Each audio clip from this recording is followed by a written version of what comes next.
सतइयो भैया एक दिन जा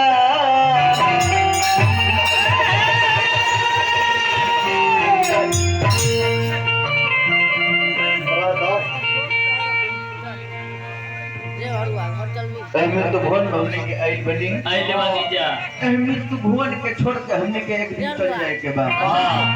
यहाँ के हम नहीं खे नहीं थे ए महाराज इहे सच्चाई हो हमने के 5000 या 10000 के कोनो सामान लेते नहीं जा हां ओकर गारंटी नहीं बाकी वारंटी मिलता लेकिन हमने के ई जवन शरीर बा इस शरीर के कोनो गारंटी नहीं है हमने के तो भुवन में बानी हां 2 ताला 3 ताला घर बना दे ओकर गारंटी बा सब बाप मिल के कमाई जा हमने के एकता रहे तो 2 ताला बिल्डिंग बन जाए लेकिन इस शरीर के कोनो गारंटी नहीं है भगवान हां जी कब ई शरीर से प्राण निकल जाए हां एकर कोनो गारंटी नहीं है तो मृत्यु भुवन में इनका इसने एगो लड़की के देख के लड़का कहल रे पगली ए पगली जब लही कहत जवानी बा हां जवानी हो तेरे को यार मिली है हां जब तक राजेश भाई जरे हो बात बुत कर बताई हेलो हां राजेश भाई सुधार में गोपालपुर निवासी हमारे बड़े भैया की ओर से पुरस्कार बार बार लगातार हार्दिक अभिनंदन रही बीच बीच में निर्गुण भी हुई निर्गुण पूर्ति कब होला कब जब 12 पार करी कि ना हां 2 बजे तो जब 12 पार करी तो ओकर निर्गुण के समय हो जाला अब हमनियों के मार्केट में घूमत नहीं तो बेवकूफ नहीं के नो कि 12 बजे से पहले में ये काम शुरू कर दीजिए ना जी ना 12 बजे से पहले भगत जी को निर्गुण ना गावे के कहीं ना फूल गावे के कहीं ना हो सब तो के समय होला भैया जी तनी हेने आओ हेने आओ तहर नाम का पल्लवी पल्लवी सुले हमर पल्लवी तू ही तो ठलाली के दाम महंगा कर अच्छा बताओ कि तहरा जवानी में भजन करे के मन करेला कि ना ना कबो ना ना तो खाली गजल करे में मन लागेला चल का है तहरा भगवान से केस नानू चलेला गोल घर पर साला क्या के बर्बाद कर दे ना बुझबो एना मत को इनका जवानी में भजन करे के मन ना करेला का है भगवान से केस नानू चलेला ना सुनी हम जवानी में भजन करे का करो जवानी में भजन करबू तवने लोग पड़ी तब ना उन्हें जाके झाड़ी भाई तार भैया का कहता है बताइए भगत भैया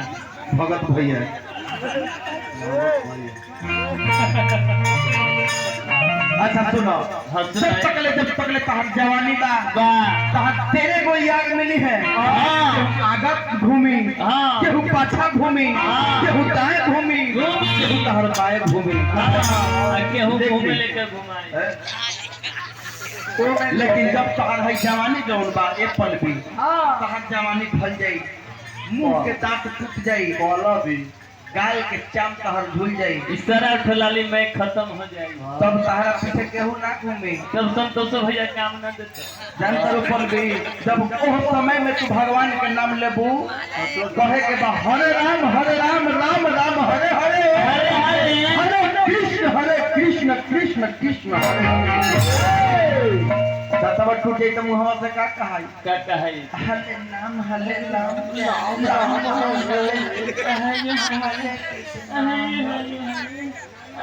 संतोष भाई तेल बाना मुंह में दांत रहे जब ले कहा जवानी का थूक बिगड़ता रू एक जगह से हुई जगह जाई आ जवानी कहा घर जाई थूक बिगड़बू हरे सर ना करते देह पर लगता हो जाए आई डोंट कुछ दिन अब फेंकी सब मोबाइल लेके बच रहा तारू जब प्रेम पिता परमेश्वर के लगे जाइबू जब तहर करनी के फाइल चेकिंग होके लगी आ जब तहर करनी झलक जाई तो वे बलमुआ 3 नंबर रूम में ले जाके घन घना दी कोई भैया कि हरि के भजनिया से रहता भाग के अरे टाइम पास करेलू मोबाइलिए पलाग के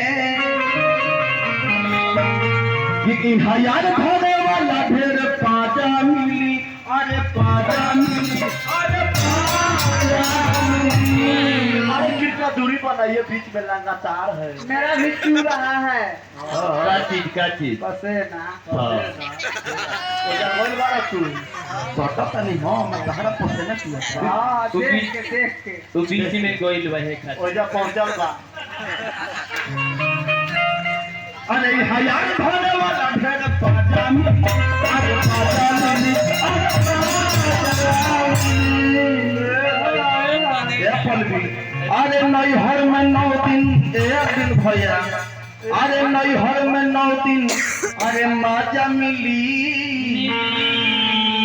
और ससुरा में 100 दिन साजा मिली। चलो कि हरि के चरनिया तेरा हर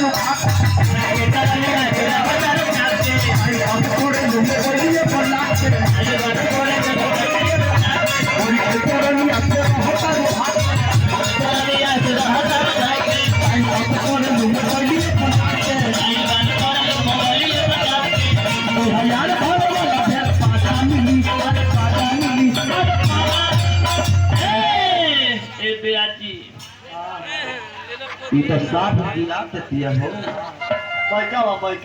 अरे ई हजार भरे वाला ढेर पाजा मिली अरे पाजा मिली अरे पाजा मिली। ए मास्टर एक पल की हल देखो हो अरे नहीं हो बन दिन मजा मिली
पलवी अपने ना है ध्यान का है और तू तो पर ऊपर बैठल तू तो पर नीचवा अरे 5 गो लोभर घुमावता पीछवा।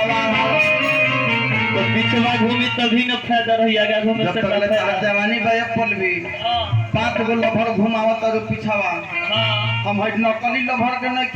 भगत जी। हाँ शरीर के निर्माण भइल बा। हाँ कि 5 तत्व से शरीर के निर्माण भइल बा। हे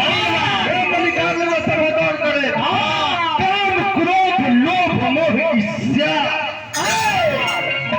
अरे जियो ठे कैसा काम क्रोध लोभ मोह ईर्ष्या से शरीर के निर्माण भइल बा। गौर करम सब है। हाँ कि 5 तत्व से शरीर के निर्माण भइल बा रमेश भैया। बेयाजी पहले पैसा ले लिए। कौन है बिहान होई गाना बजाना तो बिहान तक ना होत रही। हाँ तो बजा के पैसा तोहर बात दादा देते। और दिया था पापा वो बाजा के पैसा से पलवी से साधा ली। ज्ञान स्वरूप हमरा रमेश भैया गोल से 500 रुपया का पुरस्कार है। भगवान सर जी प्रार्थना करे कि राउर बहिने आवाज रखो रहो कि ना सीढ़ी के धर उतरे खा जितना फायदा कर। कहे का पाहुन लोग बोलो हमने के एवं पहुनी आयल झाड़ दे बानी। ए पलवी अरे ऊपर बैठो अरे नीचला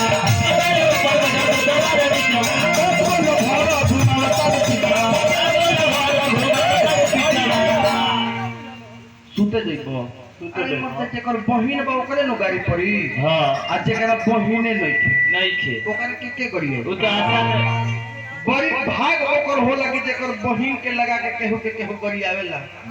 ए महाराज अब तू बहिन के गाड़ी सुन के चलते भागे लगलो अगर तारा बहिन के गाड़ी आते तारा तो 500 रुपया देवे के चाहिए हमरा अगर तू कहबा तो माइक ला कह सकला हाँ ले बो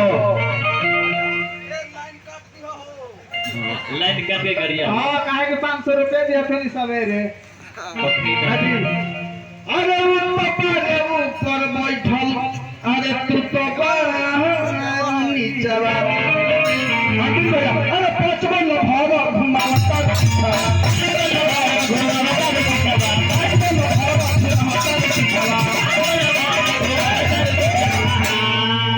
एप्पल भी आगे वहाँ जाए खातिर तहारा अरे बैंड बाजा मिली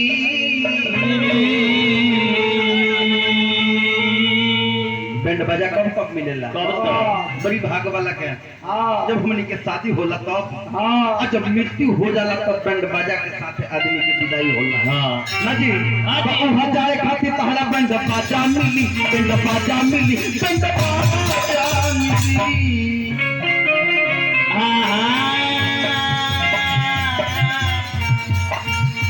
अरे नई हर में 9 दिन माजा मिली कपड़ा में 6 दिन साजा मिली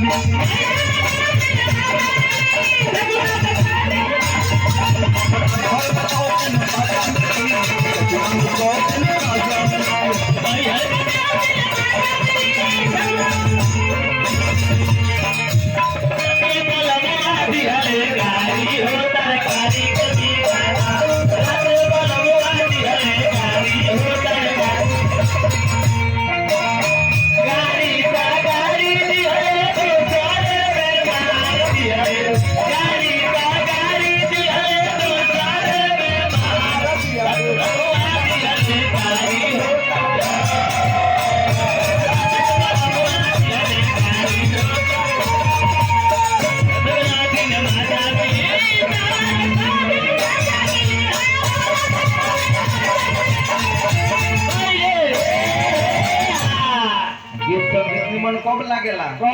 रमेश भैया वो खिसिया पे निकाल दो कितने के नो मने मने गुस्सा हो गए लाला लेखा कहले तो हम लोग के कहे तो ना करिए हमेशा ठीक बनो फिर गरियाई नो ए महाराज गाड़ी लाइन से सी हई पहन छे बन के देखो हम तो गरियाओ तनी उनका पहन के लोग काहे के कुटुमाता है अरे काहे पीछे से खोले थी इनका के गरियाओ से तो उनका रो खोले ही भगत जी गौर करी एगो बात जानत नहीं एगो बात हमरा हंसे वाली मन पड़ गई अच्छा याद आ गई भगत जी जमाने के ना है ना तक ना भगत हम ना भगत जी तनी मुंह छुपर करी ना अब हम ना कहे ठीक बा आई कह दी ना कहे लोग 100 रुपया हमरा के दे देनु तब हम ना कहे ए महाराज 1 रुपया जमाने दे के दिया ना एगो हमरा हंसे वाली मन बात पड़ गई अच्छा कौन बात एगो भाई साहब रहे उनकर परिवार के मतलब गर्भवती मतलब गाड़ी लोड रहे अच्छा देह में धिया पुता रहे खोल को बताई ना रहो होम डंडरी हो ओ हे मतलब आज बिहान भइल हुए डेट अच्छा आजकल में होए वाला बात अब बड़ी पढ़ल लिखल व्यक्ति रहले हां हां अपना परिवार के अपना डॉक्टर साहब लोग और बिंदिया ले गइले हां संतोष आज भैया डॉक्टर साहब से कहले भैया का कहले डॉक्टर साहब कहले के डॉक्टर साहब बोलो क्या है मेरी जो वाइफ है हम मेरी मैडम जो है इनका मतलब डिलीवरी होने वाला है हां हां मेरे बीवी को हाँ तार बीवी के अभी 4 दिन सदिये के भेलोगे आ डिलीवरी होई त तोरा पहले से कहीं हो कर ले ना बुझबे जमाने के ना रमेश भैया हां हां तो उ कहले के डॉक्टर साहब ए डॉक्टर साहब यदि हमरा हां विषय हम विषय हो चाचा जी अच्छा विषय भी हो और बता दे तो काम कर बता दे विषय सब हम विषय इतना सुंदर गाते कि इस क्षेत्र में केहू बेस बोले ना हो हाँ हाँ बस बस बस एक बात सब चीज में चाहेला इनका ऐसे क्षेत्र में कलाकार ने विषय गाते हाँ। मतलब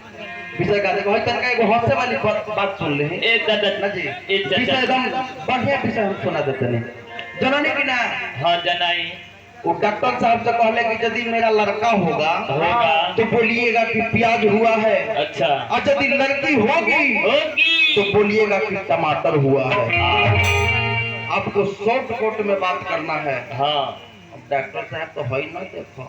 ये तो बड़ी शॉर्ट कोट में कहता अब भगवान के महिमा देखी कि ओकरा परिवार के लड़का और लड़की दोनों हो गई दोनों हो गई अब डॉक्टरवा तो पड़ल फेरा ना फेरा में कि है ना देखो तो उहो अपन मन बना रहले कहले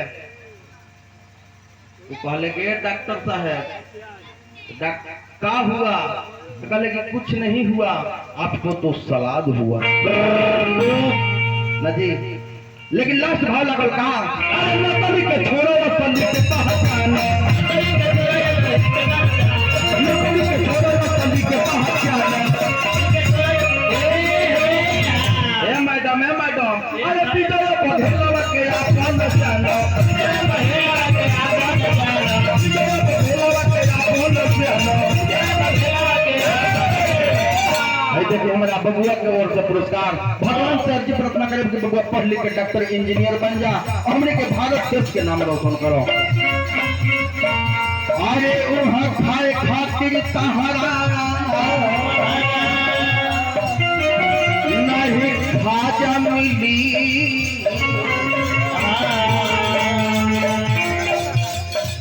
वहां खाए खातिर सहारा न खाजा मिली अरे खाजा मिली अरे खाजा मिली अरे नहीं हर में 9 दिन माता मिली सपना में 100 दिन राजा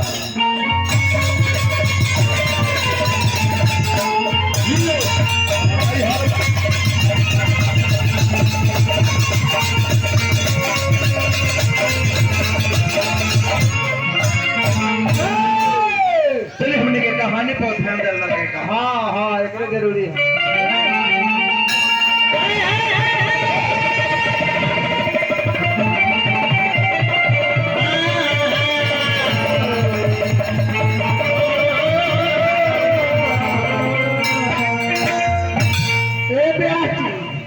यहाँ वोट की दबाव हो